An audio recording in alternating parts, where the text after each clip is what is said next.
$800 million LIV injection shaking up over the OWGR World Rankings. LIV golf players have turned up the heat in their battle to be included in the official World Golf Rankings, writing to the OWGR's chairman to ask for backdated points. In this video, we'll discuss how LIV Golf's $800 million spending binge has affected our ranking of the highest-earning players in the industry. 50 players from LIV Golf signed a letter to OWGR Chairman Peter Dawson, urging him as one of the true statesmen of sports to act appropriately to include on a retroactive basis the results of LIV Golf events in OWGR's ranking calculations. The OWGR Governing Board has not yet made a judgment about LIV's application to qualify for ranking status, which was submitted in July despite the fact that all 5 of their events had competitive fields. Gaining positions in the fields for the 4 major tournaments of the year, the Masters, USPGA Championship, US Open, and the Open Championship, requires ranking points. Many of the stars of the new tour rely on their ranking among the top 50 players to guarantee their participation into the sport's marquee tournaments, even though several have exemptions into the competitions due to prior wins and finishes. The Golf Digest 50, our recurring look at the game's greatest earners, has changed as a result of the $800 million in opaque expenditure into men's professional golf by a covert regime, and the data underlying the rankings has become more difficult to understand. Finding reliable estimates for things like how much a player, like LPGA Tour star Minjee Lee, is worth in the market compared to Colin Morikawa, both 26 and 2-time major champions, or how much a player like Rory McIlroy or Jon Rahm receives for a logo on his sleeve or the head cover on his driver, have always been a challenge.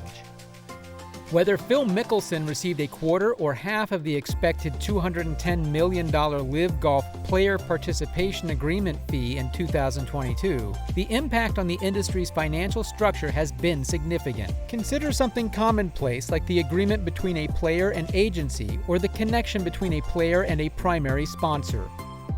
For the past 30 years, these offers' specifications have largely remained the same. Agents received nothing for the money a player made while playing on the course, but they did receive around 20% of any off-course transactions for branding, gear, or clothes. A player's star power off the field and capacity to sell merchandise coincided with endorsement money. What transpires, though, when a league pays players directly, as LIV did for a slew of stars including Mickelson, Dustin Johnson, Cam Smith, Brooks Koepka, Sergio Garcia, Ian Poulter, Henrik Stenson, and Bryson DeChambeau? What happens when the payroll for professional golf is turned on its head by the economics of financing the ultimate cash-burning startup? In order to better comprehend this most strange year, Golf Digest spoke with numerous agents who represent players on every significant professional tour, both on the record and off the record. Naturally, the promise of large upfront cash attracted players to LIV, but even those who collected sizable checks faced deceptively difficult choices. We've seen players lose shirts, hats, and club deals, which doesn't mean as much when you're getting from LIV what Bryson DeChambeau is, says one agent. Players are re-evaluating the sponsor and one-off days where the biggest stars can make a minimum of $100,000 by playing golf with corporate clients, shaking hands at meet and greets, or hitting balls at clinics. Why give up the time and subject yourself to that trip, adds the agent. But when you net it out for taxes and sort out what it could potentially do to you when it comes to your corporate relationships, you're taking, say, $100 million and could be leaving $10 or $12 million on the table for the next 10 years. You don't know if LIV is going to be a thing in 2 years, so what does that math look like? It's all a guess at this point. Even if Saudi Arabia's $700 billion Public Investment Fund, PIF, could afford to support LIV Golf indefinitely, many of the dangers are similar to those that every early-stage startup employee faces. According to Daniel Harrigy, a sports business analyst with the London-based consulting firm Ampere Analysis, LIV is still very new and generating very little revenue, but that isn't currently a problem because of the deep pockets of the PIF. Players run the risk of committing to a failing business while burning bridges with the PGA Tour if it's no longer seen as a worthwhile investment. The PGA Tour raised its prize money for 2023 by $150 million as a result of LIV's investment, but also reduced the number of totally exempt players from 125 to 70. As a result, the top-ranked golfers will earn significantly more money both on and off the course through endorsement deals and perks like the PGA Tour's Player Impact Program. It's likely that representation agreements will change fundamentally as a result of the variety of income streams and their fluctuating volumes. Golf contracts, like those in basketball or baseball where agents take a smaller, set percentage of all player revenue, are one potential possibility. The same discussions are taking place with caddies and instructors, who traditionally took a cut of a player's earnings while on the course in addition to a stipend to cover costs. There has never been a better moment to be a top caddy or instructor in a world where Johnson made $37.2 million on the course, Cameron Smith made $18.9 million, and Scottie Scheffler made $14 million. At Oklahoma State, Lopez Chacarra was an All-American and reached as high as second place in the World Amateur Golf Rankings. Although Pyatt was a less well-known talent, he still received all-conference recognition while playing for Michigan State, and he unexpectedly won the 2021 U.S. Amateur.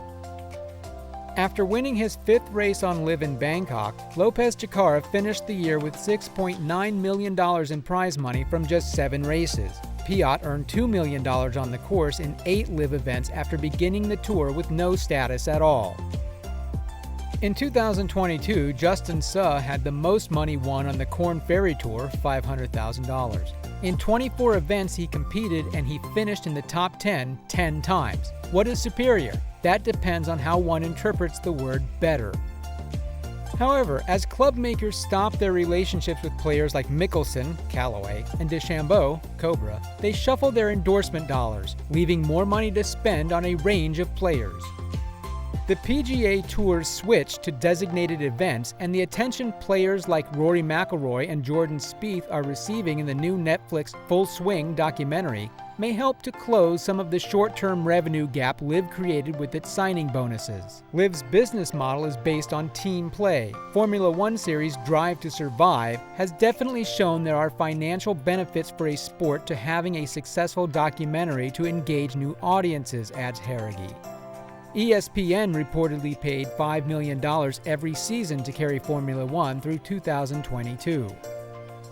The new setup, which capitalizes on the rise in sports viewing, is valued at $85 million per season, and should the series get a sizable enough audience, it will probably present golfers with branding and marketing prospects.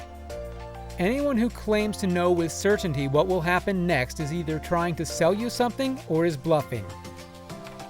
What are your thoughts on this matter? Please express your thoughts in the comment box. Give us a thumbs up if you enjoyed today's video. In order to receive the most recent content as soon as it becomes available, don't forget to subscribe to our channel and click the bell icon. Thank you for taking the time to watch. See you again in another video.